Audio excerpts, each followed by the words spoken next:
Hi friends, ఈ మధ్యలో కల్కి 2898 AD అనే ఒక ట్రైలర్ చాలా ట్రెండింగ్ లో ఉంది. అసలు ఈ కల్కి ఎవరు, కల్కి కలియుగానికి మధ్య ఉన్న సంబంధం ఏంటి అనేది ఈ వీడియోలో డీటెయిల్ గా తెలుసుకుందాం. వీడియోని స్కిప్ చేయకుండా చివరి వరకు చూడండి. విష్ణుమూర్తి ధర్మస్థాపన కోసం తనకు తానుగా రాకుండా వేరే రూపాల్లో ఎందుకు వచ్చాడు? సత్య, త్రేత, ద్వాపర, కలి అనే ఈ 4 యుగాలు ధర్మం ఒక్కొక్క విధంగా గతి తప్పుతుంది. మొదటి సత్యయుగం విషయానికి వస్తే వేదాలు దొంగతనానికి గురి అయ్యి గర్భోదకం అనే కాస్మిక్ ఓషన్ లో దాచిపెడితే నీటిలో నివసించే మత్స్య అవతారంలో వచ్చాడు. హిరణ్యకశకుడిని వధించడానికి అతను కోరిన వరాన్ని అధిగమిస్తూ నరుడు సింహం కలిసిన నరసింహ అవతారంలో వచ్చాడు. త్రేతాయుగంలో రావణుణ్ణి చంపి ఒక మామూలు మనిషి ఎలా జీవించాలో చెప్పడానికి శ్రీరాముడిగా అవతరించాడు. ఇక ద్వాపర యుగంలో కుటుంబంలో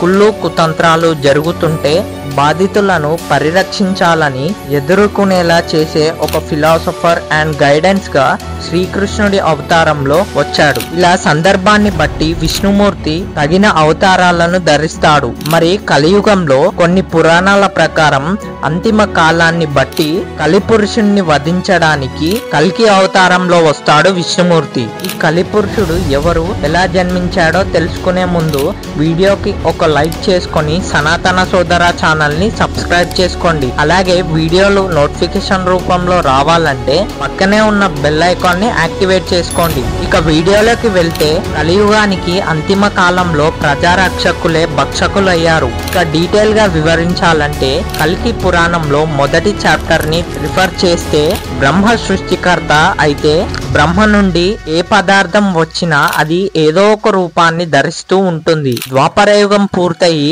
కలియుగం ప్రారంభం మధ్యలో ఉన్న విరామ కాలంలో బ్రహ్మ కృష్ణ భాగం నుంచి వచ్చే ఒక నల్లని రంగులో ఉన్న ఒక పదార్థం బయటికి వచ్చింది. అది మనిషిని పోలిన ఒక మొగ రూపాన్ని ధరించింది. బ్రహ్మ అతనికి అధర్మం అని పేరు పెట్టాడు. ఇతని భార్య పేరు మిథ్య అంటే అసత్యం. ఈవిడ కళ్ళు అచ్చం పిల్లి కళ్ళలాగే ఎంతో అందంగా ఉంటుంది. వీరిద్దరికి దమ్ముడు అనే కుమారుడు మరియు మాయా అనే కుమార్తె జన్మిస్తుంది.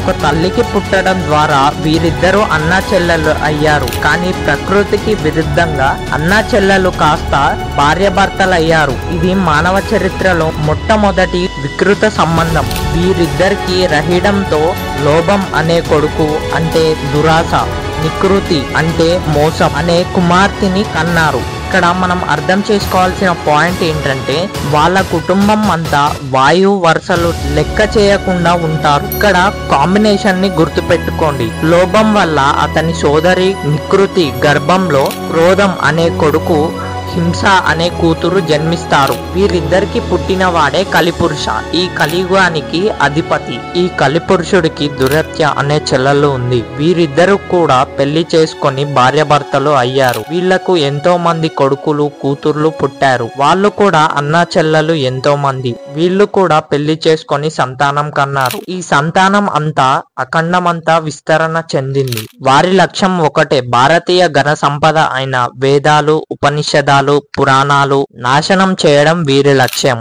వీరంతా పెద్ద సంఖ్యలో అల్లకల్లోలం సృష్టించారు. భూమిపై యజ్ఞాలు ఆగిపోతాయి. ప్రజలు అంతా నా శరీరం నా ఇష్టం అనే సిద్ధాంతానికి పెద్దపీట వేసి సంస్కృతిని పూర్తిగా వదిలివేస్తారు. ప్రజలు పూర్తిగా ప్రకృతిని నాశనం చేశారు. ఈ విలయతాండవం చూడలేక దేవతలు అంతా బ్రహ్మ దగ్గరికి వెళ్లి పరిష్కారం తన వద్ద లేదని తెలుసుకొని బ్రహ్మతో పాటు దేవతలందరూ కలిసి శ్రీ మహావిష్ణువును సంప్రదిస్తారు. ఈ భూమిని ఎలాగైనా కాపాడమని ప్రాధాయపడ్డారు. అప్పుడు శ్రీ మహావిష్ణువు కలిని, అతని కుటుంబాన్ని, అతని అనుచరులను ఏ ఒక్కరిని కూడా వదలకుండా అందరినీ అంతం చేస్తాను అని చెప్పి ఈ భూమి మీద ఒక బ్రాహ్మణ కుటుంబంలో నేను మరలా జన్మిస్తాను. ఈ భూమి మీద మరలా ధర్మాన్ని, వైదిక వ్యవస్థను మళ్ళీ స్థాపిస్తాను. ఈ మహత్య కార్యంలో నాకు మీ సహాయం కావాలి. నాతో పాటు నా కుటుంబ సభ్యులుగా నా అనుచరులుగా